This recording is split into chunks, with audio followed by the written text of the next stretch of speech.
Setsu ay nakaupo sa kanyang mesa at nagdaydreaming sa kanyang pahinga nang biglang nang abala si Yuhi nagtataka kung ano ang tinitingnan niya, siya'y huminga ng malalim at pinapaalala sa kanya na hindi sila dapat magka-interaksyon dahil ayaw niya na kumalat ang nakakairitang chismis tungkol sa kanila. Hindi siya interesado sa mga bagay na ganoon dahil magkaibigan sila mula pa noong bata pa sila. Habang sinasabi niya ang reklamo, nagpalit ng topic si Yuhi at nagkomento kung gaano kahaba ang buhok niya. Hinawakan niya ito at pakiramdam niya nagpapanglaw ito kapag isang mata nito'y nakatago. Umurong siya nang inalok siyang gupitan nito. Tumigil sila at nagbahagi na ng ngiti habang sinasabi ni Setsu na hindi nagbago si Yuhi. Malagyan niyang tinitingnan ng labas at nagtatanong kung kumusta ang ibang mundo nang biglang magdilim ang lugar at lumitaw ang isang magic circle sa gitna ng silid-aralan. Nagsimulang magpanik ang mga estudyante at medyo nagulat si Setsu sa una hanggang sa maunawaan niya kung ano ang nangyayari na nagpalabas ng malalim na excitement sa kanya. Isang maliwanag na liwanag ang dumating sa mga estudyante. Nagpang-inig sila sa takot ngunit unti-unting nag-relax ang kanilang mga nagtensyon na katawan habang napagtanto nila na nasa isang random na bukid sila. Tumingin sila sa paligid upang matukoy ang kanilang lokasyon habang nag-uusap sila sa isa't isa tungkol sa mga sandaling nangyari sa paaralan.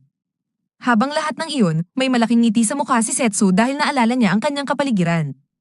Napalingon ang kanilang atensyon sa isang burol habang naririnig nila ang malalakas na pag-iisip na papalapit. Ang kanilang pagkabahala ay nagiba sa takot nang lumapit sa kanila ang isang unit ng mga higanteng armadong Demon Knights. May ilan na naghaka-haka na ito'y isang shooting ng pelikula, ngunit agad itong napawi nang biglang lumapit ang mga nakapangingilabot na mga kabalyero patungo sa kanila. Nagumpisa ang pagkabahala ng lahat at nagsimulang tumakbo papunta sa kaligtasan, ngunit nanatiling nakatayo si Setsu na may kahit sandali ng pag-aalinlangan. Sumulpot si Yuhi sa pagitan niya at ng atakante habang bumabagsak ito ng malakas na suntok. Ngumiti si Setsu at binangga ang bugso gamit ang isang daliri lamang na nagpapadpad dito. Kaagad na napagtanto ni Yuhi na hindi nito natama ng bugso at agad siyang umalis sa pagkakahawak sa kanya. Hindi niya masyadong naintindihan ang nangyari habang hindi siya tumitingin, ngunit hinawakan siya ni Setsu sa kamay habang hinihiling sa kanila na tumakbo patungo sa kaligtasan kasama ang iba. Nalagpasan nila ang kanilang mga kaklase na huminto nang makita nila ang isang hukbong tao na nagmamadaling lumalapit sa kanila. Agad na napagtanto ng mga estudyante na hindi sila ang target nito nang dumaan nito sa kanila papunta sa pakikipaglaban sa mga demon. Ang hukbong tao ay nagdulot ng ilang pinsala sa kanilang unang atake, ngunit nagpaputok ng mga magic spell na sumisira sa ilang demon na nagbibigay ng pagkakataon sa mga ground units na makipaglaban ng mas maayos. Sa puntong ito, nagtago ang mga estudyante sa isang ligtas na lugar na nakakakita sa buong labanan. Medyo naguguluhan si Setsu dahil dapat tapos na ang mga digmaang ito, napansin niya na may cursed magic na nagmumula sa mga demon na iyon na nagbibigay sa kanya ng excitement dahil hindi may pagkakaila ang pakiramdam sa kanyang dibdib. Napakita si Elka sa mga estudyanteng nais malaman kung ano ang kanilang ginagawa sa ganitong mapanganib na lugar bago hilingin sa kanila na umatras. Nakilala ni Setsu si Elka at sinabi nitong sila ang pangalawang bansag na magpoprotekta sa kanila. Kasama ni Elka si Glenn habang iniwan nila ang kanilang elite unit upang harapin ang kalaban, siya'y sumugod at nagtamo ng malalim na saksak sa isa sa mga demon na nagdulot sa ito ng kawalan ng balanse. Sinundan ito ni Elka nang siya'y tumalon sa kanyang kabayo at magtawag ng mga pana ng yelo na bumagsak, pumatay sa mas maraming Sinister Knights. Si Yuhi nanood sa lahat na may mga komento tungkol sa lakas ng kanilang mga tagapagligtas. Setsu ay sumasang-ayon at inirerekomenda na lumabas sila sa mapanganib na lugar pagkatapos ng labanan. Sila ay dinala pabalik sa kaharian kung saan may pagtitipon ng hari kasama ang grupo. Pinasalamatan nila ang grupo sa pagdating sa panahon ng pagkakaroon ng emergency sa bansa. Tinawag nila silang mga banyagang bayani at ibinalita sa kanila na ang kanilang kaharian ay inaatake ng mga demonyo. Noong nakaraang digmaan 5 taon na ang nakararaan, isang katulad na grupo ng mga bayani mula sa ibang mundo ang tumulong sa kanila. Kaya't itinuturing nila ang pangyayaring ito bilang isang palatandaan ng tadhana. Ang mga estudyante ay nagtataka at nag-uusap sa pag-aalala, ngunit ang reyna ay nagsabi sa kanila na ang kanilang sinasabi ay totoo. Itinuro niya ang monumento na nagpaparangal sa kapayapaan na dinala ng mga bayani sa kanilang mundo na noon ay nasa giyera. Nauunawaan ng reyna na ang mga bagay ay maaaring tila bago sa kanila sa ngayon, ngunit nananawagan siya sa kanila na tulungan sila sa paghadlang sa pinakabagong banta. Ang mga estudyante ay nagdalawang isip dahil hindi nila alam kung paano lumaban, ngunit inirasyon nila ang kanilang mga pagkakataon at nagpasyang manatili. Ito'y nagpaligaya sa monarka dahil inihanda na nila ang mga silid para sa kanilang lahat kaya't dapat silang magpahinga sa ngayon. Habang naglalakad ang mga estudyante patungo sa kanilang bagong tahanan, pinapangako ni Setsu kay Yuhi na hindi niya pahihintulutan ng anumang panganib na dumating sa kanya sa mga susunod na araw. Ang mga lalaking estudyante ay tinuturuan ni Glenn sa paggamit ng espada, nagpapakasunod-sunod sila sa mga drill at paghahanda para harapin ang mga kalaban. Samantala, ang mga babae ay tinuturuan ni Elka kung paano gamitin ang mahika, nagpapakita siya ng kanyang kasanayan sa pamamagitan ng pagsasama ng isang pana ng yelo. Nahihirapan ang mga babae sa pagsunod sa mga tagubilin, ngunit may determinasyon, nagawa ni Yuhi na makapagpana ng apoy sa sandaling iyon na nagdulot sa kanya ng kaligayahan. Nagtatago si Setsu at pinagmamasdan ito, kinikilala niya na may talento ito sa mahika at bumalik siya sa kanyang pagsasanay at sinadyang banggin si Elka. Sinisita siya nito dahil sa pagiging tamad niya sa unang araw at tinawag siyang hindi kapuri-puri. Nakatayo si Elka roon na may hawak na kahoy na taybak at ipinakikita na malapit na silang makipagdigma kaya hindi formal ang pag-uusap sa mga nakakataas. Hindi naapektuhan si Setsu sa babala niya, natuwa ito sa kalmadong pag-uugali niya sa kabila ng sitwasyong kanilang kinakaharap. Iniisip niya na ang pag-uugaling mapagimbot niya ay nagpapaalala sa kanya sa bayani na nagligtas sa kanila 5 taon na ang nakaraan. Siya ay mayabang at walang pakialam sa nararamdaman ng mga kababaihan sa paligid niya. Nagpapakumbaba siya dahil alam niya na hindi pa niya alam na siya ay kausap niya ang parehong tao noon. Binalaan siya ni Elka na ang mundo ay mas mapanganib kaysa sa inaakala niya at inuutos niya sa kanya na bumalik sa kanyang pagsasanay. Sa pagtingin niya sa kanyang pag-uugali, tinanong niya siya kung gusto niya ba na pilitin siya na bumalik. Sinabi ni Setsu na ito'y tila masaya at gusto niyang subukan niya. Bumatakbo siya papalapit at umaasang magbigay sa kanya ng kaunting aral sa sakit. Ngunit madali niyang iniiwasan ang atake nito at tinamaan ang kanyang puwet mula sa tama. Alam na niya kung sino ito at tinawag ang kanyang pangalan habang sumusuko sa harap niya. Matagal na siyang naghihintay na makita siya ulit. Nagtataka lang si Setsu kung gaano katagal siya magpapakatapos. Tumingin siya sa kanya na may pagmamahal sa kanyang mga mata at humingi ng paumanhin habang naalala niya na siya ay dapat maging upuan na tao para sa kanya. Pero sinabi niya na hindi niya hiningi iyon. Mga sandali pa, nakaupo na si Setsu sa kanya at sinabi niya na iba ang kanyang bigat. Ipinaliwanag niya na ang katawan na ito ay iba ang pagkakagawa mula sa kanyang nakaraang katawan, ngunit nakakatakot sa kanya na malaman ni Elka iyon. Kinumpirma ni Elka na siya ay nagiging tuwang-tuwa kapag siya ay nasa paglilingkod sa kanya at tinatawag siyang Panginoon. Tinanggihan ni Setsu ang kanyang pagmamahal. Dumaan si Glenn at naguguluhan sa nangyayari. Excited na sinabi ni Alpha sa kanya na bumalik si Setsu kasama ang bagong grupo ng mga bayani. Medyo pinagdudahan niya na ang lalaking nakaupo sa harap niya ay siyang si Setsu, pero dahil sa kalagayan ni Elka, tinanggap niya ito. Sa huli, nagpunta ang tatlong ito sa laboratorio ni Thea upang ibalita ang magandang balita, ngunit alam na niya iyon at binati si Setsu. Nagulat ang dalawa, ngunit alam na inaasahan ni Setsu na madaling makakuha ng ideya ang bayani. Sinabi ng sorcerer na kahit na may bagong anyo siya, hindi niya ito mabibigyan ng kamaliang mahika. Masaya siya na lahat sila ay nasa maayos na kalagayan at natupad niya ang pangako niyang bumalik. Lumipat ang usapan tungkol sa bagong digmaan laban sa mga demonyo, kaya nagtungo sila sa isang mas tahimik na lugar. Interesado silang malaman kung paano siya bumalik sa kanilang mundo at kung bakit siya iba ang hitsura ayon sa kanilang pangunawa. Siya lang biglang nawala pagkatapos ng labanan. Tiningnan niya ang mga marka ng kanyang huling sagupaan kay Toma na siyang bida. Inialala niya ang pangyayari matapos ang laban, na nagpapaliwanag na siya ay pinanganak muli sa ibang mundo habang nagtataglay ng kanyang mga alaala at kapangyarihan sa mahika. At pagkalipas ng ilang panahon, siya ay tinawag muli sa mundo na ito. Wala silang alam kung ano ang nangyari, pero isa lang ang tiyak, hindi ito kahulugan. Nais malaman ni Setsu kung ano ang nangyari kay Toma matapos ang kanyang pag-alis. Naghihinala siya na maaaring ang masamang tauhan ay nasa likod din ng digmaang ito dahil sa paraan kung paano hinahawakan ng mga demonyo ng isang sumpa. Siya lamang ang kayang gawin ng ganitong uri ng bagay. Ipinahayag ni Elka na hinahanap nila ang masamang tauhan, ngunit hindi nila ito natagpuan. Ngunit ang pagkakakita kay Setsu na buhay ay nagpapahiwatig na malaki ang posibilidad na siya ay nakaligtas din. Nabulabog sila nang sabihan ng isa sa mga sundalo na ang hari ay nangangailangan ng kanyang agarang presensya. Pumunta siya sa silid ng trono kung saan may pulong tungkol sa digmaan ng hari. Pinagsisisihan niya na nagkakasunduan sila ng kapayapaan sa mga demonyo at sinabi na ideklara ng kaharian ng isang tuloy-tuloy na digmaan laban sa kanila. Tumayo si Glenn at nanalangin sa hari na maging pasensya. Binanggit niya na ang emisaryong ipinadala nila sa Demonic Continent ay hindi pa sumasagot at nararamdaman niya na dapat nilang lubusang maunawaan ang sitwasyon. Itinuro ng reyna na ang mga demonyo ang unang nagsimula ng isang walang awat na pagsalakay laban sa kanila. Alam niya na ang katarungan ay nasa kanilang panig, kaya tinawag ang mga bagong bayani. Tumango ang ibang mga opisyal bilang pag-aproba sa kanyang pahayag habang walang pag-aalala si Glenn. Muling pinagtibay ng hari ang kanyang sinabi na hindi dapat sila nakinig sa salita ng mga bayani sa nakaraan. Naniniwala siya na sa pagkawala ng bayani, nais ng Diyos na sila ay magkaisa sa buong mundo. Samantala, si Yuhi ay nagpa-practice ng kanyang mahika dahil kaya rin niyang gamitin ang mahika ng hangin.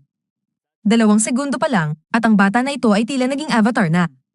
Salitang binanggit ni Setsu, pinupuri niya ang pagkakaroon niya ng ugnayan sa mahika na nagpapangiti sa kanya, ngunit nag-aalala siya na ang pag-ensayo nila ay tungkol sa pagiging mapanganib sa ibang tao at hindi niya maintindihan kung bakit kailangan nilang magdigmaan. Biglang nagbago ang kanyang pakiramdam at ipinahayag na gagamitin niya ang kanyang mga talento upang protektahan si Setsu. Sa huling bahagi ng gabi, nagkita ang bayani at ang trio sa pader. Iniulat ni Gleam na tila hindi maiiwasan ng tuloy-tuloy na digmaan, ngunit nagawa niyang magdagdag ng kaunting panahon sa pamamagitan ng pagsasabi na kailangan pang palakasin ang pagsasanay ng mga bagong dating. Binalaan ni Setsu ang mga ito tungkol sa kanyang plano na pigilan ang digmaan sa pamamagitan ng kanyang sarili. Nagboluntaryo ang trio na sumunod sa kanya bilang kanyang mga bantay, ngunit inabisuhan niya sila na ang kanilang pagkakaroon ay kasing importante sa kaharian kung sakaling salakayin ng kaaway. Kinabukasan, pinasok nila ang espesyal na lugar ng imbakan gamit ang mahika ni Thea, ngunit pumalit si Elka upang patayin ang bantay. Dahil sa kanyang pagmamadali, bumalik ang mga alaala ng kanilang mga pakikipagsapalaran sa kulungan habang nakapasok sila sa silid. Dumiretso ang dating bayani sa kanyang malaking tibak na Karamaro na sinasabi na matagal na panahon na ang nakalipas.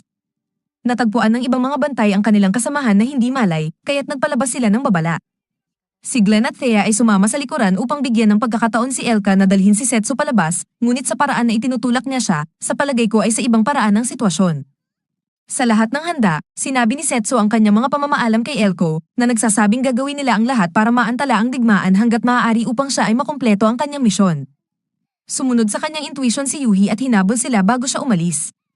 Nagmamadali siyang lumapit at hinawakan siya, at itinanong kung saan siya pupunta. Binuksan niya ang kanyang sarili, na ibinulalas na ito ang ikalawang pagkakataon na siya ay tinawag sa mundo, kaya upang pigilan ang digmaan, kailangan niyang makipagkita sa isang dating kakilala. Gusto niyang sumama sa kanya at desperadong ipinangako na siya ay magiging kapakipakinabang, ngunit ipinaalam niya sa kanya na masyadong mapanganib ito. Ito rin ang isang paglalakbay na dapat niyang gawin mag-isa. Ayaw niyang ilagay siya sa panganib. Sumang-ayon siya, ngunit hiningi niya na sarahan niya ang kanyang mga mata. Ini-expect ng lalaking tagalungsod na may isang pamamaalam na halik, ngunit ipinakita niya ang kanyang pinahusay na kontrol sa mahika sa pamamagitan ng pagputol ng kanyang buhok nang hindi pumapayag sa pamamagitan ng mga salamangka ng hangin at apoy. Sa kanyang dalawang mata na nagpapakita na, pangako niya na siya ay magiging mas malakas upang maipagtanggol siya. Sinampal niya ang kanyang ulo at sinasabing malalaman niya kung naging mas malakas siya kung maiiwasan niya ito sa susunod na pagkakataon. Nagpaalam siya sa kanila bago siya umalis. Nagpatuloy ang mga pangyayari nang marinig ni Rory ang kalituhan sa tindahan ng alahas ng kanyang lolo. Nung masilayan niya kung ano ang nagaganap, nagtaka siya nang makitang nagalit ang matandang lalaki at ipinagbawal sa isang customer na bilhin ang partikular na alahas. Sinabi ng matanda na ibinuhos niya ang puso at kaluluwa sa bawat piraso sa kanyang tindahan at alam niyang hindi ito may kukumpara sa anumang ibang nasa merkado. Ayaw niyang ibenta ito dahil sa pakiramdam niya ay masyadong bata pa ang customer upang maintindihan ang totoong halaga nito, kaya pinag-utos niya itong umalis. Ibinansag ng customer ang matandang lalaki na nakakainis at itinuro ang isang magandang brooch na nais niyang bilhin. Sinimulan ng lolo na ipaliwanag na hindi ito tungkol sa pera, ngunit nas interrupted nang dumating si Rory para malaman kung ano ang nangyayari. Ginamit ito ng customer bilang pagkakataon upang mambastos at nalaman na siya ay si Setsu, ang buyer na nagbili ng brooch dati. Nilagay ng buyer ang malaking halaga ng pera sa mesa na agad na napabagsak ang pagkamatigas ng matanda at kusang benta na ang brooch. Pagkatapos ng kanilang usapan, nagtanong si Rory sa kanyang lolo kung bakit nagbago ang kanyang isipan habang hawak-hawak ang isang barya. Sinabi ng matandang lalaki na may mga pagkakataon talaga na gumagalaw ang isipan ng tao. Oras na lumilipas at isang larawan niya na hawak ang isang barya ay dekorasyon sa ibabaw ng kanyang kabaong dahil siya yumao sa panahong iyon. Si Rory ay nakatayo roon bilang huling pagpupugay sa matandang mga ngalakal. Isinara niya ang tindahan at nagtungo sa isang paglalakbay upang tapusin ang huling gawain ng kanyang lolo. Samantalang naglalakbay sa daan, isang gabi, bigla na lang huminto ang kanyang kabayo at ayaw nang gumalaw dahil nadama nito ang presensya ng isang malupit na hayop. Sumalakay ang halimaw, tinumbasan ang karwahe kasama ng mga kalakal. Nahulog din si Rory kasama ng brooch na matagal nang binili ng isang customer. Nagpagapang siya patungo dito at nagluksa nang makuha ito. Tahimik na yakap-yakap niya ito habang inilagay sa kanyang bag. Inilagay ng hayop ang sarili nito sa harap niya, handang tapusin siya, ngunit ang kanyang mga sigaw ay narinig ng naglalakbay na si Setsu, na dumating sa tamang oras upang iligtas siya. Bumukas siya ng mga mata at nakita ang hayop na sinira at ang tagapagligtas na nakatayo roon na may malaking tibak. Agad niyang sinabi dito na wala siyang pera upang bayaran ito sa serbisyo nito hanggat hindi pa niya nailalabas ang mga kalakal. Sinabi ni Setsu na hindi na kailangan ng bayad dahil tinulungan lang niya ang isang nangangailangan. Ngunit medyo nagduda si Rory sa kanyang kabutihan dahil sinabihan siya ng kanyang lolo na walang libre sa mundo. Sinabi ni Setsu na ang kanyang lolo ay basura habang tinutulungan siya na bumangon. Naalala niya ang lalaki na bumili ng brooch. Sinabi ni Setsu na hindi maganda para sa isang dalagang tulad niya na maglakbay ng may maraming kalakal na walang tagapagbantay. Ngunit dahil siya'y mabuti na ngayon, handa na siyang magpaalam. Ngunit huminto siya at inampon ang kanyang bayani at nakiusap na samahan siya patungong susunod na bayan sa kabayaran dahil mayroon siyang importante at mahalagang pakete na kailangang ipadala. Si Setso ay naging parang isang delivery driver ng UPS at nagsimula silang maglakbay sa kabayo. Ngunit si Rory ay nalulungkot na kailangan niyang iwanan ng ilan sa kanyang mga kalakal habang naglalakbay. Siya'y hindi handang ipakita sa kanya ang kanyang mahalagang pakete. Sa pagdating ng madaling araw, dumating sila sa baybaying lungsod at ang palengke ay maingay na at abalang-abala. Impressed si Setso sa kung gaano karami ang pag-unlad ng bayan simula nang huling bumisita siya doon. Ipinaliwanag ni Rory na ito'y dahil sa pag-unlad ng kalakalan nang matapos ang digmaan. Binigyang pansin niya kay Setso na nakapag-upa na siya ng barko upang dalhin siya sa susunod na bahagi ng kanyang paglalakbay. Ngunit nang sila'y makarating sa daungan, sinabihan siya ng kapitan na hindi sila makaklayag patungong Demonic Continent dahil sa mga balita tungkol sa digmaan. Si Rui ay bumagsak sa sahig at labis na nalungkot dahil naantala ang kanyang mga plano. Ngunit mabilis siyang nagpatatag at may determinadong mukha siyang lumakad sa paligid ng daungan upang ipalimos sa ibang mga kapitan na dalhin siya patungong Demonic Continent. Ngunit nakuha niya ang isang unanimous no mula sa kanilang lahat. Si Setso ay nanunood at naluha para sa kanya kaya nagdesisyon siyang tingnan kung may magagawa siyang tulong. Habang lumalapit siya, napansin niya na hinihinto ng militar ang karwahe ni Rory at ang tatlong lalaki ay nakatayo sa kanya ng nakakatakot na paraan. Inabisuhan nila siya na sinusuri nila para sa kaligtasan ng daungan. Napansin nila na siya ay isang negosyante kaya iniutos nila sa kanya na ipakita ang kanyang mga dokumento ng pagkakakilanlan. Si Rory naman ay agad na sumunod at ipinakita ang kaukulang mga record. Inagaw nila ito mula sa kanyang kamay at nagkomento kung paano sila nagsasakripisyo ng kanilang buhay upang ang mga bata tulad niya ay maging negosyante at manggalakal. Medyo nahihiya siya dahil dito, ngunit binaliwala na lang ito habang patuloy siyang tumatawa. Habang pinapanood ni Setso mula sa malayo, hiningi ng mga pulis na inspeksyonin ang likod ni Rory. Tila ayaw niyang payagan silang suriin ito, kaya mas lalo silang nagingit-ngit at nakuha nilang kumpirmahin na may mahalagang bagay sa loob. Kaya nagdesisyon silang abusuhin ang kanilang kapangyarihan upang kunin ito at sinabing kanilang kinumpiska iyon dahil sa hindi paggalang niya sa mga pulis. Sumingit si Setso at sinampal niya ang maruruming kamay ng opisyal na nais kunin muli ang bag. Alam ng aking batang lalaki ang kanyang mga karapatan dahil sinabi niya sa kanila na para inspeksyonin ang mga pakete sa harap ng madla ay kinakailangan nila ng permit, kaya gusto niyang makita ito sa kanila. Tinanong siya ng mga opisyal na magpakilala, kaya inilahad niya ang sarili bilang tagapagbantay ni Rory bago itanong sa kanila kung may problema sila dito. Naramdaman nila ang pagkaalipusta na ang simpleng adventure lang daw ay aksyonan sila sa Royal Knights, kaya pinababalaan siya ng opisyal na mag-ingat sa kanyang pagkakalaban. Inilagay nila ang kanilang mga kamay sa kanilang mga espada bilang banta. Natuwa si Setso at hinamon silang maghila ng kanilang mga sandata habang hawak niya ang kanyang dalawang espada. Nagtindigan ang lahat sa isang pataasang sitwasyon ngunit bumawi ang mga opisyal nang dumami ang tao at nagsimulang magkomento sa pagiging labis ng military police. Pero bago sila umalis, sinabi nila kay Setso na hindi nila makakalimutan ang kanyang pagkawala ng respeto at hinihintay nila siya na gumawa ng isang pagkakamaling hakbang para ilagay siya sa kulungan. Yayakapin siya ni Rory na labis na tuwang-tuwa at nagpapasalamat na iniligtas niya siya muli. Gusto niyang malaman kung magkano ang utang niya para sa kanyang kahangahangang serbisyo. Habang lahat ng ito ay nangyayari, may nagliliparang anino sa tubig malapit sa baybaying lungsod. Mas huli na sa gabi, sila ay nakaupo sa beya ng pampubliko habang kinakain ni Setso ang mga sandwich ni Rory. Masaya pa rin siya na iniligtas siya at nag-aalok ng maraming pagkain kay Setso. Sinabi ni Setso na na-impress siya na hindi natakot si Rory sa mga bully na nakauniporme.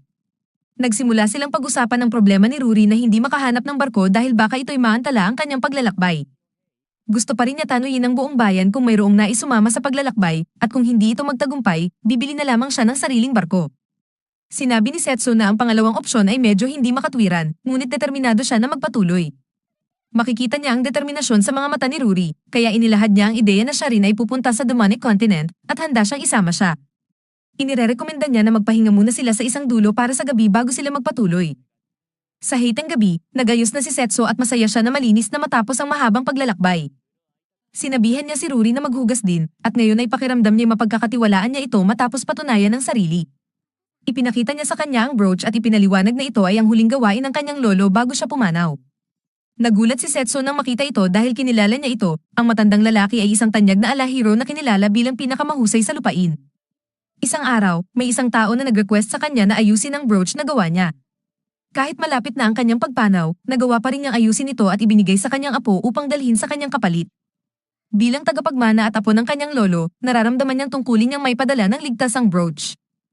Ibinigay niya ito kay Setso para bantayan habang siya'y nagtungo sa paliguan. Hinawakan ng bayani ang maliit na alahas at nag-react ito sa kanya, kumpirmasyon na ito nga ang alahas na kanyang pinotektahan ng mahika noong unang pagdating niya sa mundo. Nagdarasal na wala itong masamang nangyari sa kanila. Sa hitang gabi, natulog ang dalawa. Ngunit gisingin si Setso ng malakas na pasok ng militar. Nagulat ang may-ari ng inn at tinanong kung may maitutulong ba siya. Hinanap ng mga opisyal ang nasaan ang dalawang tao at ipinahayag na pinaghihinalaan silang mga especially iya para sa mga demons. Agad na ibinigay ng may-ari ang kanilang bilangguan upang hindi masangkot sa pagtulong sa kalaban. Naghanda na si Setso para sa kanilang pagpasok nang marinig niya ang kanilang mga yapak na papalapit. Si Ruri nagising at akala'y oras na para sa almusal. Ngunit biglang lumisan ang pagkakatulog niya nang pasukin ng mga opisyal ang kwarto at sumigaw. Kinikilabutan siya sa takot habang sinabi ni Setso na mas maaga silang aalis. Agad nilang kinuha ang kanilang gamit at tumakas sa bintana. Hinabol sila ng mga opisyal sa buong lungsod. Halos mahuli na ang magkasama, ngunit nagawa ni Setso na lampasan sila sa paggamit ng isa sa mga opisyal bilang tumutulong na paso. Mas lalong nadiskaril ang mga pulis militar nang gayahin niya si Kevin sa home alone at inilagay ang mga baso sa kanilang daraanan, kaya sila'y nadulas. Pagod na sila pagkatapos ng takbuhan at nasa dulo na ng mataas na pader ng daungan si Rui nagsimulang magpanik, ngunit may makulit na ngiti sa mukha si Setso. Dumating na ang mga opisyal at siya'y sinasabing ng mga especially iya ng mga demon.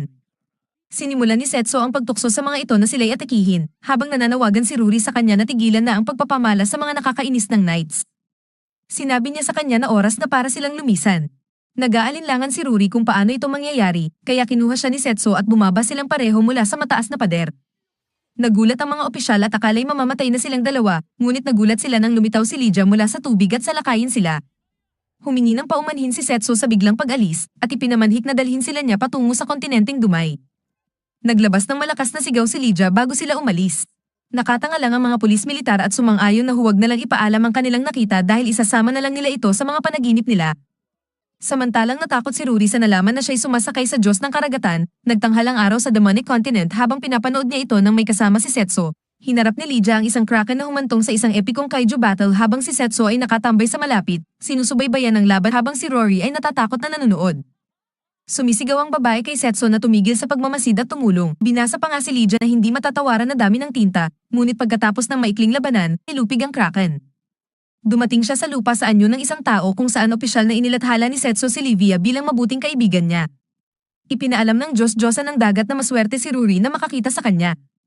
Ipinaabot ng babae ang kanyang pag-excite sa pagkakataon na ito, at pagkatapos ay inilipat ni Lydia ang atensyon niya kay Setso, at nagsimula siya na magalit sa kanya dahil sa hindi niya pagtulong. Ibinulalas niya na ang mga mantsa ng tinta sa kanyang katawan ay bunga ng kawalan ng kanyang pakikisangkot.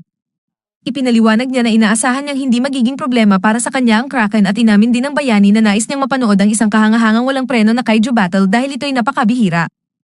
Ngunit nagreklamo ang Diyos-Diyosa ng Karagatan tungkol sa biglaang tawag pagkatapos ng 5 taon na walang komunikasyon. At kahit matapos ang lahat ay iniwan pa rin siya ni Setso ng mga darapin para sa kanyang sarili sa laban. Ito'y nagpapadama ng hiya kay Setso habang tinatansya niya ang lahat ng mga bagay na mali na nagawa niya. Nauupakan sila nang dumating si Ruri at naitanong kung ano ang gagawin nila sa pinatumbang kraken dahil hindi nila ito maaaring basta-basta na lang iiwan.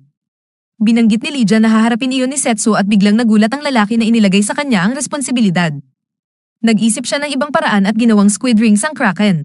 Matapos ang ilang panahon, handa na ang unang batch at hinang-ina nito ni Rory para lumamig. Ngunit nag-aalinlangan siyang kainin ito, ngunit nagkatapang-tapangan siya at sinubukan. Sa kanyang pagkagulat, nagustuhan niya ito. Nag-enjoy rin si Lydia at sinabing matagal na siyang hindi nakakakain ng sikat na deep-fried squid ni Setso. Gayunpaman, mas gusto niyang hilaw ito. Pinagkakataon ni Setso ang pagkakataong ito na suriin na ligtas silang nakarating sa demonic continent. Tinukoy ni Lydia na may isang fishing village malapit at sa kabilang bahagi ng bundok ay ang Evil Barrow, ang kastilyo ng Panginoon ng mga demonyo na si Demon Lord. Isiniwalat ni Setso kay Ruri na doon daw pupunta ang kanilang package at binanggit na mayroon din siyang gawain kasama ang tatanggap nito. Nagulat si Lydia na may package pala mula sa isang tao para kay Demon Lord Dez. Naalala ng Diyos-Diyosa ng Karagatan na sinabi ni Dez na ipadala ang brooch para sa mga pagkukumpuni. Nalito si Ruri kung paano alam ni Lydia kung sino si Daisy Stoll, at mas lalong nagulat ito nang hindi alam ni Lydia kung sino si Dez. Pinabatid ni Lydia na para kay Demon Lord Dez ang kanilang package at nagdulot ito ng takot sa mukha ni Ruri. Nawala ang lahat ng kulay sa mukha nito habang sinabi ni Lydia na sa paa na lang nila susunod na ang kanilang paglalakbay. Pakiramdam niya ay tapos na ang kanyang trabaho at nagmamadaling aalis. Medyo nagulat si Setso na hindi na siya sasamahan pa ni Lydia. Binanggit ni Lydia na natupad na niya ang kanyang pangako na mapanatili ang kapayapaan sa karagatan sa mga alon nito. Bumangon muli ang kanyang pagkamuhi dahil matapos ang mahabang pagkawala ay bumalik lamang siya upang ituring siyang busilak ng bagong kasamang babae, pero inaasahan pa rin niyang hindi siya magagalit. Wala siyang konkretong paliwanag at biglang nagtama ng pansin nang hila-hilahin siya ng ilang demon kids sa kanyang damit. Tinanong sila kung nag-aaway sila at sinabihan sila na humingi siya ng paumanhin anuman ang dahilan dahil lalaki siya. Iniisip ng mga bata na hindi niya naiintindihan ang pagkatao ng babae at mas lalong nagpapagalit sa kanya. Kaya binigyan niya sila ng ilang squid rings at sinabihan na alisin na lang nila ito. Tuwang-tuwa ang mga bata at ipinahayag na dapat niyang gawin ito para sa kanilang mga magulang. Bukas ang utak ni Setso sa ideya, at mayroon pa silang natirang kraken, kaya't ito'y inilagay niya sa kariton at dinala nila ito sa nayon. Bago pa man dumating si Setso, ang mga taga-nayon ay nasa malungkot na kalagayan dahil hindi sila makapangisda dahil sa pagkakaroon ng kraken. Isang taga-nayon ay nagsawa na at inirerekomenda na magkaisa sila at labanan ng pusit. Sa sandaling iyon, dumating si Setso nang mayroong pambihirang timing upang humingi ng permiso na iwan ng pusit at pangako na agad silang kukuha ng pagkain. Ikinagulat ng mga taga-nayon na bumalik sa kanila ang nakakatakot na pusit na magiging pagkain nila. Bilang pagtatakda ng panahon, inaanyayahang ipagdiwang ng mga taga-nayon ang pagkamatay ng pusit. May tindahan si Setso kung saan ginagawa niya ang pritong pusit para sa lahat na masiyahan. Kahit ipinamalas niya ang kanyang galing sa paggamit ng espada habang ginagawa iyon, si Liva ay binigyan ng espesyal na pagtrato dahil ituring siyang isang Diyos. Ibinigay sa kanya ang pinakamagandang upuan at ang pinakamasarap na inumin at pagkain. Sa panahong iyon, gumawa ng paligid ang pinuno ng personal na bantay ng Demon Lord at mula sa malayo, nakakita siya na magaan ang lugar. Ini-interpret niya ito bilang isang atake mula sa mga tao at mabilis na tumakbo patungo sa nayon upang iligtas ang kanyang mga tao. Samantala, tinatawag ni Rory si Liva upang pag-usapan kung paano niya kilala si Setso at ang kanilang kaugnayan sa Demon Lord. Ipinaliwanag niya na 5 taon na ang nakalipas, sila ay nag-away at sumubok si Setso na tumawid sa karagatan nang hindi humingi ng pahintulot sa kanya. Matapos niya itong talunin, ni-recruit niya siya upang tulungan siyang tapusin ang digmaan. Habang ibinabahagi niya ang kwento, ibinunyag niya na si Setso ang kilalang bayani ng kanyang kaharian. Ito'y ikinagulat ni Rory ngunit naiintindihan na niya ang lakas nito at kung bakit kilala niya ang mga taong mataas ang antas. Gusto malaman ni Rory kung galit ang bathala ng dagat kay Setso batay sa kanyang mga naunang komento. Siya'y nababalisang ngunit masaya siyang makita siya muli matapos ang matagal na panahon. Napapansin ng babae na ang tingin niya kay Setso at sinasabing mahal niya ito. Sinusubukang ibaba ni Lydia ang kahalagahan nito, sinasabing hindi maaaring magmahal ang bathala ng dagat ng isang tao. Ang kanilang munting pag-uusap ay nasira nang biglang sumulpot si Vlad at ipinahayag ang handang iligtas ang mga taga-nayon mula sa masasamang tao. Lahat ay nagtitinginan sa kanya ng paguluhan. Kinailangan pa niyang tanggapin ang mga hinihain ng ilang mga bata, mga squid rings, bago niya na-realize na walang peligro. Pagkatapos ng ilang selebrasyon, inilagay ni Setso ang tanda na nagsasabing naubos na ang kanyang paninda, ngunit sa puntong ito ay unti-unti nang bumababa ang kaguluhan. Si Lydia ay bumili ng sariwang isda malapit sa daungan habang natutulog si Rory sa kanyang tabi. Inihambal ni Vlad ang kanyang sarili para humingi ng paumanhin sa kanyang mga naunang asal. Nagulat siya na makita siya sa paligid ng nayon sa kanyang anyo bilang tao. Sumali si Setso sa kanilang grupo, at masaya siyang makita si Vlad matapos ang matagal na panahon. Nakilala niya si Setso sa pamamagitan ng kapangyarihan ng kanyang espada at ng mga squid rings, ngunit nagkomento siya tungkol sa pagbabago ng itsura ng huli. Natatagpuan ng bayani na nakakabahala na ang pinakamalapit na opisyal ng Demon Lord ay nasa labas ng kastilyo sa oras na iyon, at nais niyang malaman kung ito ay dahil sa digmaan. Kinumpirma ni Vlad ang kanyang mga hinala, inilantad na hinahanap niya si Livia. Tuwang-tuwa siya na si Setso, ang nawawalang bayani, ay available din. Nilunok niya ang kanyang pagmamalaki at nakikiusap sa kanila na iligtas ang Demon Lord. Ipinaliwanag ni Vlad na hinihiling kay Dessa Stahl na pakasalan ng isang lalaki na ang pangalan ay Terran. Hindi nakita ni Lydia ang problema doon, ngunit ibinunyag ng pangunahing gwardya na hindi ito magandang kasunduan. Dahil ang Demon Lord ay sakop ng isang sumpa, mabuting punto ang binanggit ni Setsa na dapat niyang mapabaliwala ang karamihan ng mga sumpa.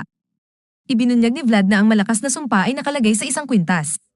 Kinakabahan ng bayani sa mahiwagang spell na kahit ang Demon Lord ay hindi makakaya.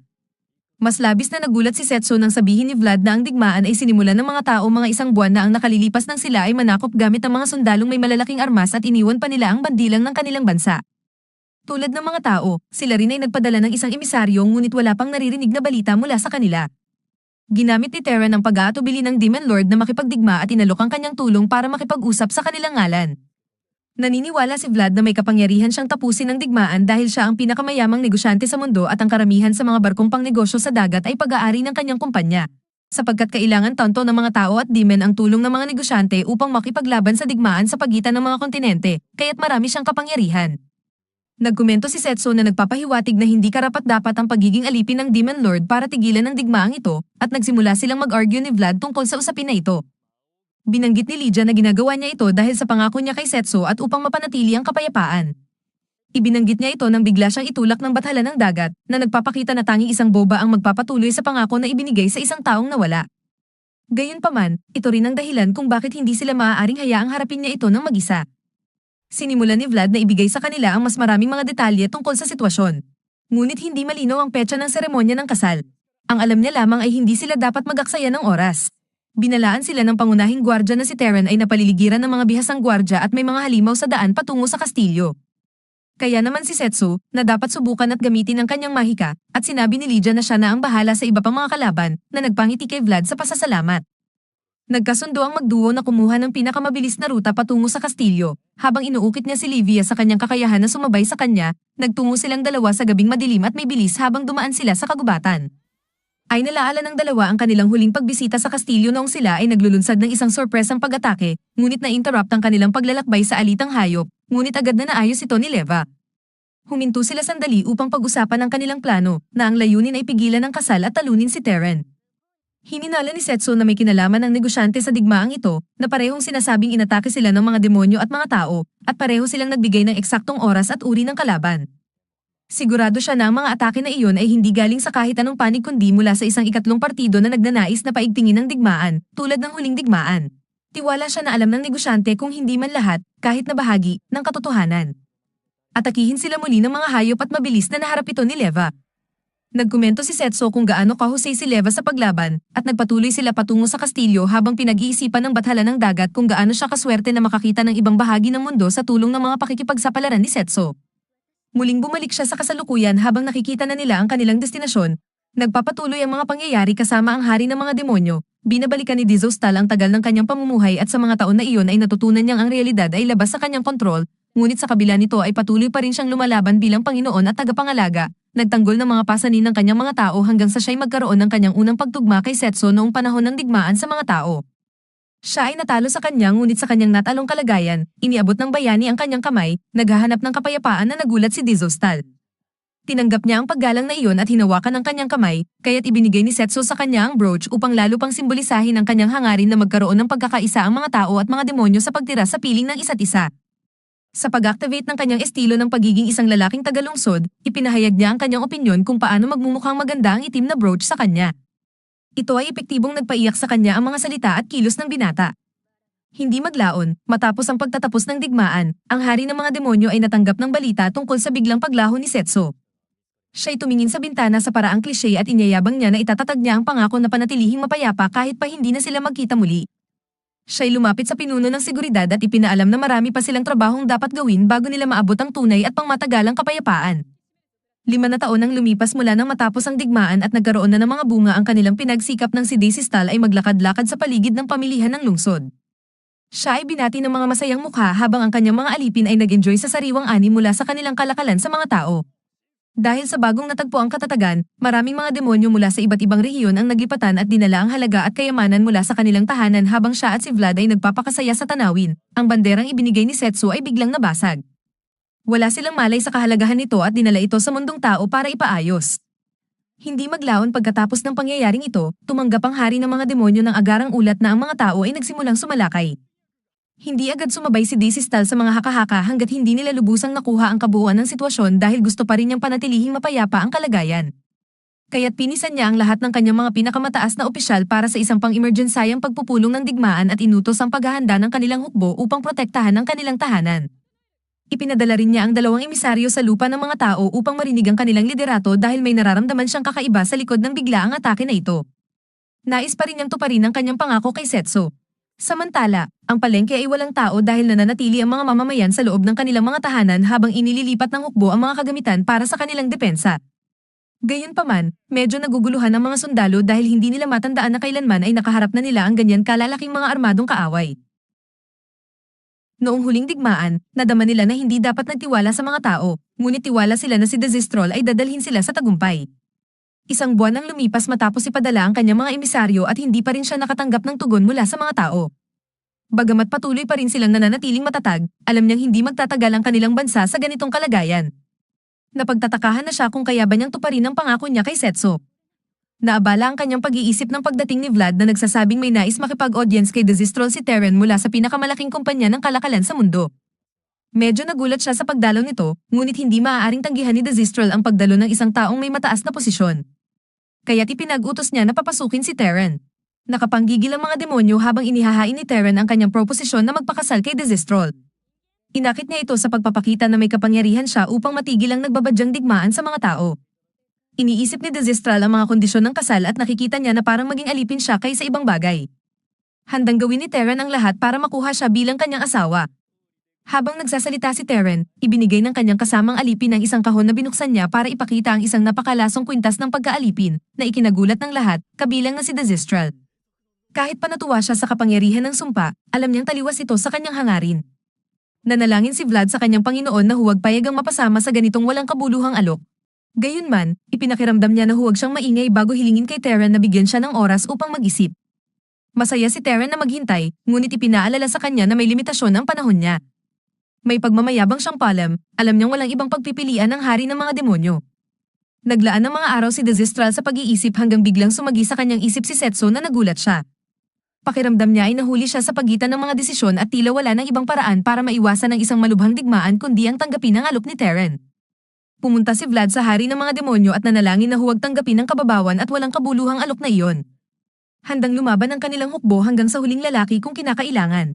Alam na ito ni Desistral kaya nga niya iyon kailangang tanggapin upang maiwasan ang malalimang gulo, ngunit ipinaalam ni Vlad na hindi siya susunod sa ganyang kasunduan bago siya umalis. Naalala ni Desistral ang sinabi ni Setso na bagay siyang magsuot ng itim at nagtataka kung ano ang iisipin nito kapag nakitang ikakasal siya ng hindi niya kagustuhan at nakasuot ng puti. Samantalang umalis si Terran sa teritoryo ng mga demonyo, medyo nagulat siya na madali niyang napabigay si Desistral. Sa masamang pakikipagsabuatan na ito, nakuha na nila ang kontrol sa kaharian ng mga demonyo at ginawang asawa si Desistral. Ibinunyag na isinabay nila ang magkasunod na pag-atake sa parehong kaharian gamit ang malalaking magic soldiers upang paigtingin ang hidwaan. Inirerekomenda ni Terran na ibalik ang mga sundalo, ngunit tinanggihan ito ng lalaking may takip sa mukha dahil hindi ito kagustuhan ng kanyang Panginoon. Dumating ang araw ng kasal, at sa isang bahagi ng gusali, galit na galit ang mga demonyo dahil ikakasal ang kanilang pinuno sa kaaway. Sa kabilang banda, masaya naman ang mga elit ng mundo ng tao, nagkukwentuhan ng masayang magkakasama. Nakatayo ang lalaking may takip sa mukha at ang kanyang tauhan sa paligid ng seguridad. Nang ringgin ang kampana bilang tanda ng pagdating ng bride, binuksan ang pinto at nagulat ang lahat sa paglalarawan ni Desert Stroll sa kanyang puting damit. Sinimulan ng pari ang seremonya at ipinakita ni Terran ang napakalasong kwintas habang ipinahayag na ang kasal ay masigit na magiging ugnayan ng Panginoon at alipin kaysa sa isang tradisyonal na ugnayan ng mag-asawa. Ngunit bilang kapalit, pangakong walang hanggang kasaganaan at pangmatagalang kapayapaan sa mundo ang kanyang ipinangako, at humihiling sa lahat na magsumpaan ng katapatan sa kanya bilang bagong hari ng mga demonyo. Habang pumalakpak ang mga tao, wala namang pakialam ang mga demonyo sa narinig nilang talumpati. Patuloy na nagtungo si Terran upang ilagay ang sumpang kwintas sa kanya, biglang pumasok muli sa isip niya si Setso at bumuhos ang kanyang mga luha, umaasa na sana'y makita pa niya ito isang huling beses. Tila binigyan ng pabor ang kanyang hiling nang bigla itong sumulpot sa bintana at itinulak pabalik si Terran. Nagsimulang magkagulo at magtakbuhan ng mga panauhin dahil sa pangyayaring iyon. Hindi makapaniwala ang hari ng mga demonyo sa nakikita niya habang siya'y humaharap sa kanya, ang kanyang mga kamay ay nakaharap at sinasabing siya'y narito upang iligtas siya. Nanginginig siya sa kaligayahan at nagluha muli habang tinatawag ang pangalan ni Setso. Samantala, habang nahahabol naman ni Rory at Vlad, nakikita na nila ang kastilyo. Malalaman na nila na may nangyayaring kaguluhan dahil makikita mula sa malayong distansya ang isang pagputok. Sa kasal, nagugulat si Terran at namamaalamos ng impormasyon tungkol kay Setso, ngunit sagot lamang niya ay isang nakakatakot na pagtingin. Bamaling si Terran sa kanyang mga tagapagtaguyod na may takip sa mukha at inutusan sila na protektahan siya.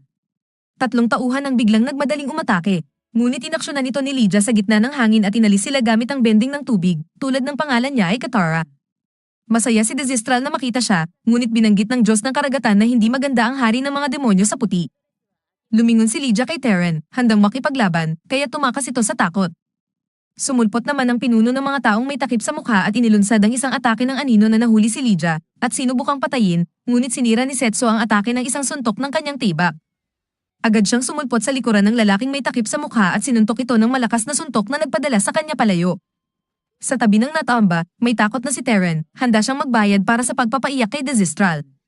Mabilis na nakarecover ang lalaking may takip sa mukha at tumayo, nagulat na si Setso, ang bayani, ay nagpakita matapos ang matagal na panahon ng pagkawala. Binalita nito na ito'y isusumbong niya sa kanyang Panginoon. Nakakuha ng pansin si Setso sa sinabi na iyon, at umatake ang lalaking may takip sa mukha, ngunit ito'y pinigilan ni Setso gamit ang kanyang mga kamay at sinagot ng tibak. Matapos ng maikling palitan ng mga atake, higit na lamang si Setso at ibinagsak niya ang kanyang kalaban sa sahig. Alam ng bayani na hindi buong lakas ang pagtangka ng lalaki sa takip sa mukha. Kumpirmado nito na ang prioridad niya ay ipaalam sa kanyang Panginoon ang lahat ng ito at nagpaalam ng umalis.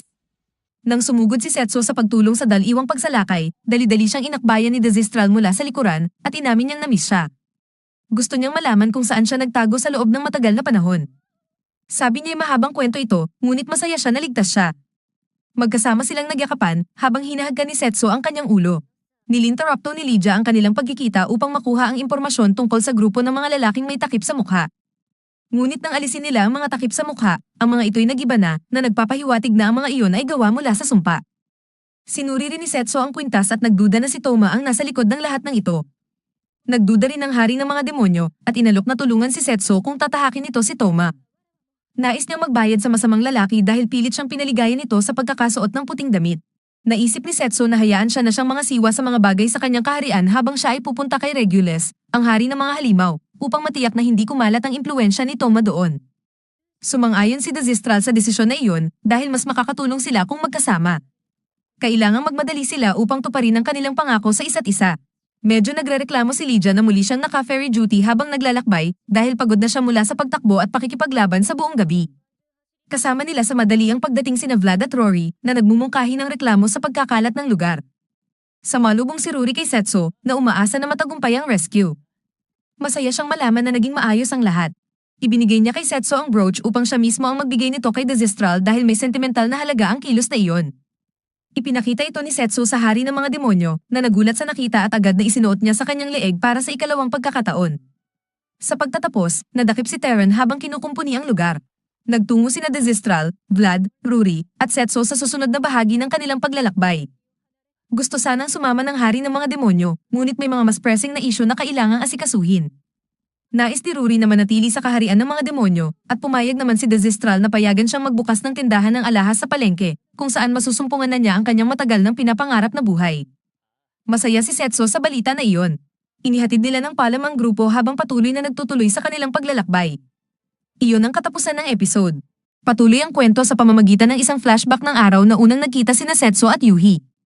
Una, siya ay masugid at medyo hindi magalang, ngunit dahil magkalapit lang sila ng tirahan, maraming oras silang naglalaro at nag-aaral. Habang lumalaki sila, nakita ni Yuhi ang ibang aspeto sa kanya. Mga ilang taon nang lumipas, nasa high school na sila, si Setso ay isang matagumpay na mag-aaral kaya't inaasahang mapupunta siya sa magandang high school. Ang mga grado ni Yuhi ay hindi gaanong mataas, pero gusto niyang pumasok sa parehong high school na pinapasukan ni Setso. Hinimok siya ni Setso na mag-aim para sa mas madaling paaralan at nainsulto siya. Sumali siya sa ilang karagdagang klase sa tag-init, ngunit hindi masyadong umangat ang kanyang mga grado. Sa isang gabing pauwi, sinubukan siyang abalahin ng ilang mga local bad boys, ngunit sinagip siya ni Setso at nag-aalok na turuan siya. Dahil sa kabaitang ito, lalo pang nahulog ang loob niya sa kanya sa paglipas ng mga taon. Sa kasalukuyan, patuloy ang mga estudyante sa kanilang pagsasanay bilang paghahanda sa digmaan laban sa mga demonyo. May mga babae na nasiyahan kapag sila ay nakapagpaputok ng fire spell sa tamang target, ngunit agad namang pinakitaan ni Yuhi ang kanyang mas malakas na kapangyarihan at sunog ang kanyang target. Hinangaan ito ng iba pang mga estudyante at ng kanilang mga guro, sina Elka at Lane. Nang matapos ang klase, nagpakaladkad si Yuhi at nakipag-usap sa kanilang mga guro.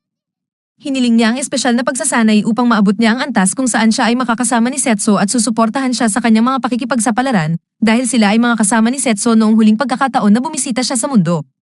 Sila ay nagulat nang marinig ito kaya dinala ni Elka siya sa mga pader ng lungsod kung saan pinupuri niya si Setso at ipinakita ang mga panganib na palaging nagbabantay sa kanya dahil sa kanyang tungkulin na iligtas ang mundo at panatilihin ang kapayapaan. Ipinaliwanag niya kung ano ang kinakailangan upang maging kasama ng isang taong tulad ni Setso. Naniniwala si Yuhi na mayroon siyang hangarin at determinasyon na maabot ang antas na iyon pagkatapos niya ipahayag ang kanyang determinasyon, tinanggap ito ni Elka at sinimula ng pagsasanay gamit ang isang sparring session upang malaman ang kanyang kasalukuyang antas.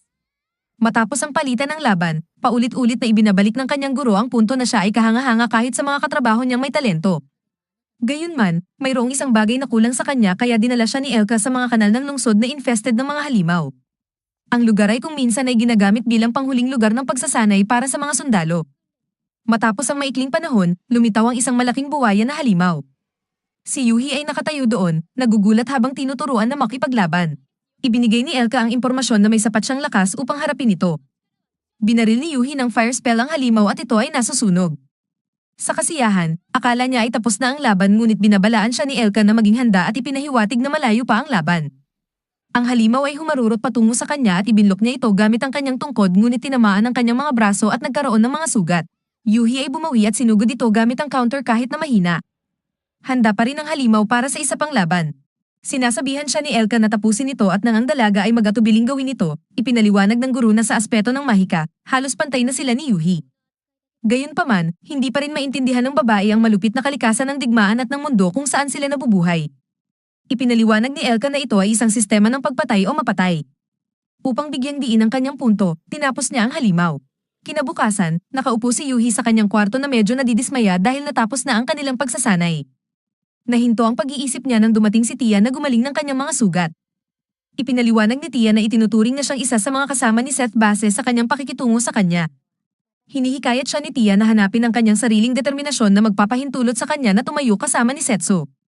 Nakarinig ni Elka ang buong usapan at pagkatapos ng araw, nakipagkita si Yuhi kay Clay na nagbigay rin ng kanyang payo.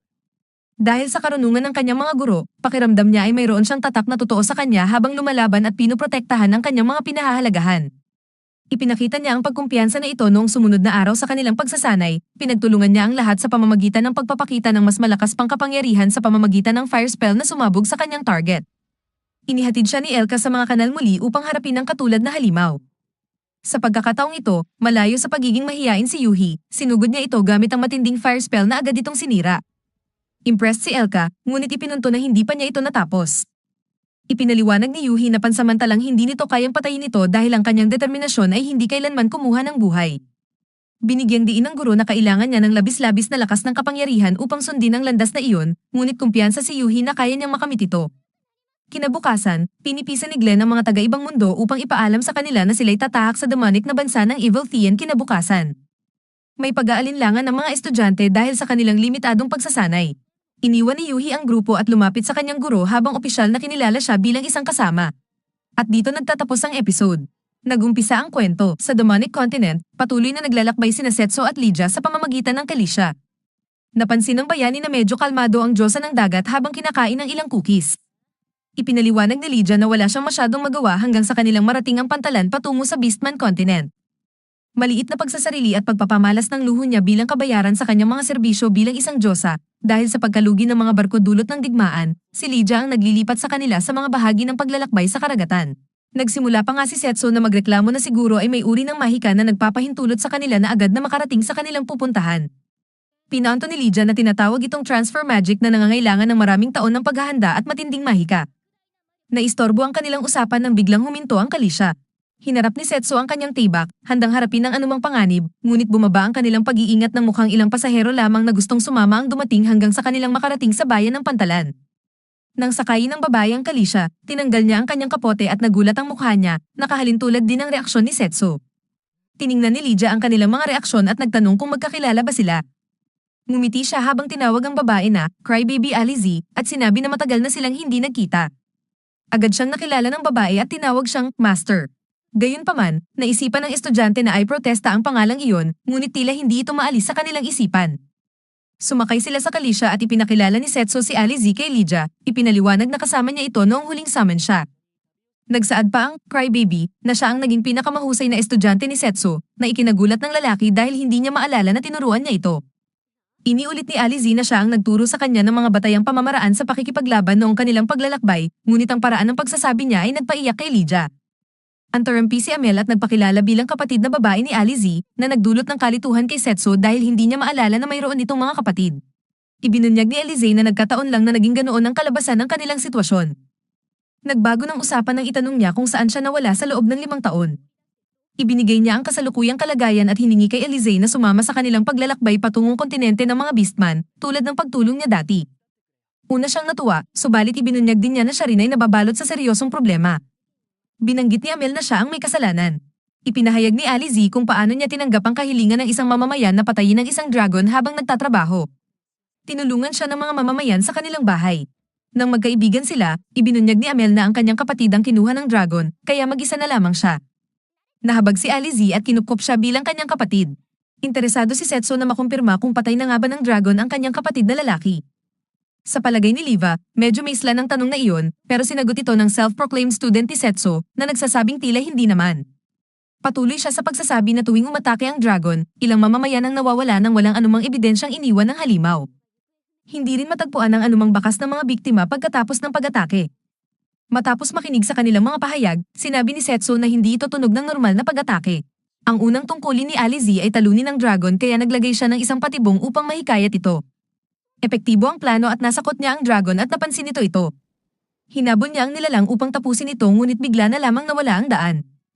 Bumalik ang Monster Hunter sa nayon at napagtanto niyang nawala rin ang ibang mga residente. Si Amel na lamang ang natirang natatawag na lone survivor at nagtatago sa kanyang bahay, takot na takot. Naisip ni Ali na dalhin siya sa bayan ng Pantalan upang hanapin ang taong mag-aalaga sa kanya habang siya ay bumabalik sa nayon upang tapusin ang kanyang investigasyon. Tinanong ng estudyante ang kanyang guro kung ano ang opinyon nito sa kaso. Hindi pa ito nakakarinig ng ganyang sitwasyon dati, ngunit handa siyang tumulong. Natuwa ang mga batang tinanghal niya na tutulong siya at sinabi ni Lydia na maaaring ipaliwanag ang pangyayari bilang isang zombie attack. Sinuntok ni Setsu si Lydia sa ulo bago ito pumasok sa mas malalim na pag-iisip. Ang kanyang teorya ay hindi gaano kagaling dahil nagtataka siya na baka ito ay gawa ng mga alien na nagpapabalik kay Lydia sa kanilang mga pabor, pareho silang nag-isip ng mas makatwirang paliwanag. Ang kanilang brainstorming ay nasira ng kanilang kutsariyero na nagsabi sa kanila na hindi sila makakatawid sa ilog hanggat hindi bumababa ang tubig. Habang naghihintay si Setsu ay nagtataka kung bakit patuloy na inaatake ng dragon ang nayon. Iniisip ni Livia na baka may gumagamit ng malakas na mahika na nag-aakit sa halimaw. At sa kanyang isipan ay napunta sa mga pagkawala at nang may isa sa kanila na nakadiskubre ng kapanipaniwalang paliwanag, conclusion niya ay maaaring ito ay transfer magic dahil ang ebidensya ay tugma sa paglalarawan. Gayun din, ang transfer magic ay tumatagal ng oras at ayon sa kwento, si Amel ay dumating sa nayon 2 taon na ang nakakaraan. Lahat ay nagtinginan sa kanya habang siya ay nagtutol at sinabing mas makatwirang paliwanag ang kanilang mga baliw na teorya noon. Sa tila nabuko ang kanyang pagkatao, ginawa ni Amel ang unang hakbang at nagpaputok ng atake. Nakatakas ang Kalisha kasama si Setsu, lahat ay ligtas habang tumatakbo ang kutsariyero na takot na tumakas. Nahahalata ni Amel ang takot at siya ay nagiging dragon at sinimulan ng pag-atake. Magkakasama ang tatlo habang hinahadlangan ni Setsu ang isang atake ng apoy. Matapos mabilad ang espada niya sa water magic ni Lydia, binigyan ito ni Alizi ng pagkakataon na magbigay ng huling saksak sa dragon. Naluso ang dragon sa isang ulan ng liwanag na bumabalot sa kanila habang tinitingnan nila ang langit. Mamaya sa gabing iyon, si Lydia ay lumalakbay sa karagatan sa kanyang buong anyo bilang isang halimaw, at si Setsu ay nakarelax sa kanyang likuran. Nag-aalala si Lydia na iniwan nila si Alizi sa isang tabi, pero pakiramdam ni Setsu ay magiging maayos siya dahil tinulungan nila siyang talunin ng dragon. Iniisip ni Setsa na wala siyang karapatang tawagin ng sarili niyang estudyante kung hindi niya kayang tapusin ang kanyang trabaho. Hiniinto nila ang kanilang usapan nang masilayan nila ang kontinente ng mga beastman sa kanilang harapan. Samantala, bumalik si Alizi sa nayon upang ipagpatuloy ang kanyang investigasyon. Pumasok siya sa bahay ni Amel at nagkaroon ng mga flashback sa magandang mga sandali na kanilang pinagsaluhan. Subalit na uwi ang kanyang pagmuni-muni nang marinig niya ang tinig ng dragon. Ikinagulat niya na may isang lalaki na nakatayo sa pinto na may kasamang hukbo ng mga halimaw. Ibinunyag ng lalaki na ginawang hayop at sundalo niya ang kanyang kapatid at ang nayon dahil sa malalakas nilang mahika. Kailangan nila ng mga tropa para sa papalalang digmaan. Ibinalita rin niya na hindi talaga Amel ang tunay na pangalan nito, kundi Melyor, ang master ng mga halimaw. Habang ito ay ibinubunyag, si Alizi ay nakatayo roon na may hawak na espada at pagkagulat at takot na nakikita sa kanyang mukha, at doon nagtapos ang episode.